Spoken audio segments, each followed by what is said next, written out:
Oke, sip. Apa yang kira ini cuma diginikan? Boleh di tempatnya kami sewa. Hah? Oke, lanjut ke area persemaian. Nah, ini dia area persemaiannya. Nah, lembar selanjutnya yang penentuan lokasi persemaian. Nah, kan kelihatan itu. Lokasi persemaian intinya itu mengakomodir pertama itu kualitas dan kuantitas air ya. Dengan kualitas pH 5,5 sampai 7. Kenapa? Ayo. Itu Jangan dibaca dulu ya. nggak ada. Ini lihatnya. Ayo. Ada. Ayo. Itu standar gitu Pak, enggak juga rendah, enggak juga tinggi. Kalau netral berapa? Kalau pH netral air. 7. Nah. Biar jamur tidak berkembang. Iya, dibaca tadi. Kalau di bawah 5,5 kan dia basah ya, asam, basah. Kalau dia asam tuh biasanya dia daun tuh jadi kuning dia. Kuning sama lama-lama dia bibit nggak bagus. Kalau dia basah kan di atas 7, dia berpotensi serang jamur. Jadi kita harus tes dulu. Kita kebetulan sumber air kita kan dekat tuh, air terjun itu kita alirkan. Maka kita ada sanitasi air gini. Ini sistemnya nggak pakai mesin, makanya airnya lancar banget kan, karena kita sana kan tinggi nih. Kita buat jaringan air, dia minimal dia harus dapat menyiram ini semua. Nah itu pertama. Ini kalau dibuka, udah pernah buka belum? Udah, tapi dia harus ditutup semua. Dia harus semua baru dia kuat nyiramnya. Jadi kita nggak capek. Ini kan ibaratnya inovasi lah, inovasi biar kita nggak capek nyiram. Kita buat jaringan-jaringan gini, jadi tinggal dibuka, mau disiram mana, buka, yang lain tutup gitu. Nah, yang kedua itu topografi. Area persemaian itu tidak boleh kemiringan dari 0,5 ya. Karena dia kemiring banget itu rentan erosi sama runoff. Runoff tahu nggak? Runoff itu air hujan. Aliran air. Dia tidak boleh tergenang, josnya. Jangan gitu. Jadi di baratnya topografinya tidak boleh melebihi 5 dan apa tuh? Bebas dari longsor, apa erosi gitu dia. Karena biar bibitnya aman kan.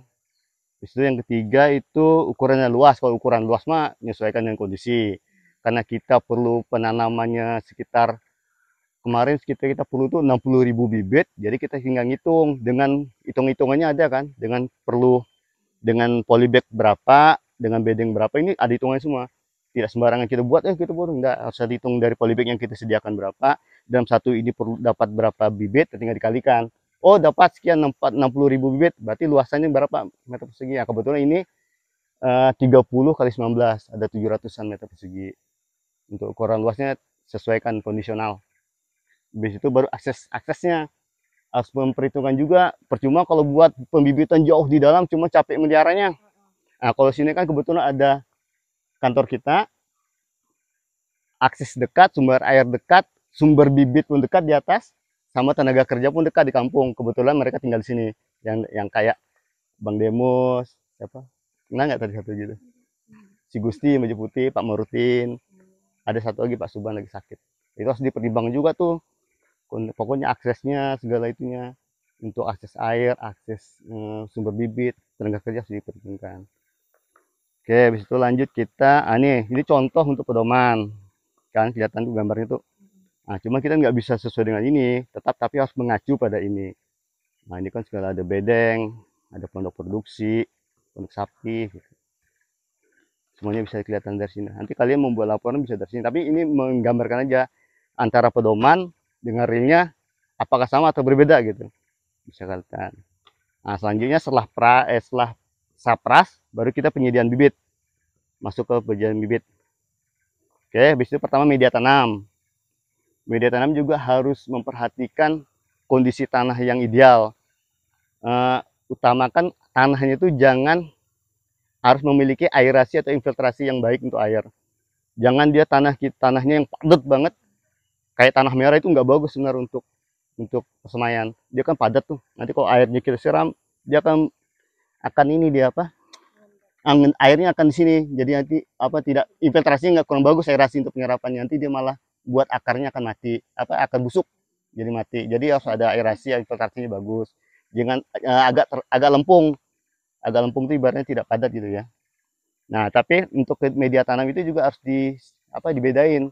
antara untuk media sapi, kecambah, media yang semai sama stek. Tapi kalau kondisi di sini sih sumber tanahnya itu subur dia, karena kan masih asli di sini ya. Jadi Ngambil di daerah sini. Tapi kita tidak boleh terlalu dalam. Coba sampel sini. Ini nih dulunya bukan tempat bedeng ini. Ini dulunya kita ngambil tanah. Ngambil tanah di sini. Nah, jadi berpindah-pindah nih. Kira-kira udah agak dalam, udah ketemu tanah merah, pindah, jangan sini lagi. Karena dia itu udah enggak bagus tanah merah. Bagi harusnya dia yang seperti ini. Maka ini kita buat terasering.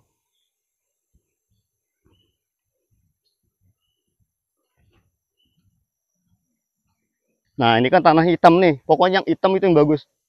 Nah, ini seperti ini kan tempat kita ngambil tanahnya. Semaksimal mungkin batas top soilnya yang masih, nah ini apa nih ininya, perbedaannya. Nah, kalau yang kita udah ngambilin doang, nggak bagus bibitnya.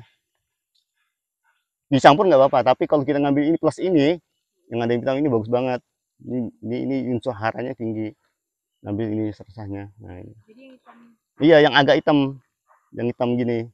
Tapi agak di apa sih, kayak diayak ya, jangan terlalu banyak sampah sama itunya kan. Tapi kalau kita full ini semua boleh, cuma kita harus kasih perlakuan lagi, kasih kompos. Kalau misalnya kita susah cari tanahnya nih yang apa? Cari tanah yang subur kayak gini, kita harus pakai yang ada hanya ini. Berarti kita harus kasih perlakuan, kasih kompos. Tapi kalau dikasih kompos juga, dia tidak boleh langsung ditanam karena dia masih panas. Bibitnya akan mati. Jadi dicampur dulu, misalkan tanah banding kompos agak lebih dikit daripada tanah. Kalau misalnya tidak ada ini ya, nah itu dibandingkan dulu, dia campur, dimasukkan polybag, dibiarin kira-kira berapa bulan, sebulanan gitulah, baru boleh masuk bibit. Kalau enggak dia mati bibitnya. Nah kemarin, Tanah ini? Bukan, kalau tanah ini bisa langsung, karena ini kan asli. Ini media aslinya, ini memang media aslinya. Nah, kalau kita enggak ada tanah gini, susah misalkan di area persamaannya yang tanahnya enggak subur ya, nah, berarti campur dikasih perlakuan kompos. Kalau enggak dia enggak akan itu. Nah itu media tanam, bisa lihat tanah di sini. Habis itu sumber benih, sumber bibit. Nah sumber bibit itu ada bibit yang dari benih, ada yang dari cabutan, ada yang dari stek. Kalau dari benih itu dari biji. Dari biji itu bisa kita ngambil langsung di dalam. Tapi kalau kan dari biji dari alam itu susah. Dia biasanya itu kan kita harus tahu dulu, ada namanya ilmu penologi ya. Ilmu penologi itu mengetahui tingkat bunga, tingkat biji pohon. Nah, itu kapan bulan-bulan tertentu yang ada biji sama bininya. Kalau kita main-main aja langsung situ, susah mau ketemunya. Akhirnya kalau benih itu biasanya kita beli biasanya. Nah kalau itu biasa beli. Cuman karena kita anggaran terbatas, sumber bibit pun banyak, kita pakai metode yang kedua. Pakai yang cabutan. Bibit dari cabukan anakan alam. Nah, sebelum masuk ini saya mau jelasin dulu sedikit ini. Kalau dari benih itu dia ada dua kategori benih dia. Ada benih yang ortodoks. Nah, ortodoks apa? Ortodoks itu yang tahan terhadap. Contohnya? Contohnya Apa? Nah, benar nih. Meranti enggak. Berhenti itu masuk rekalkan. Yang tidak tahan disimpan lama, dia ya, dormansinya tuh dicepet. Tahu nggak dormansi itu apa? Bukan. Hah? Oh. Ya dari cara untuk dia pecah dari cang itunya berubah apa jadi bibit itu dormansi masa itunya. Itu udah pada dasarnya udah inilah. Dasarnya udah pada ngerti lah ya. Itu tahunya dari mana? Baca itu kah? Enggak, udah dapat emang udah. Oh, sama kan, cocok kan? Nah, udah sip berarti kan dengan mata kuliahnya. Kemarin sampai juga di Kalau kalian mager tuh dormansi. Malas bergerak gitu. bahasa ininya. Nah, dormansi.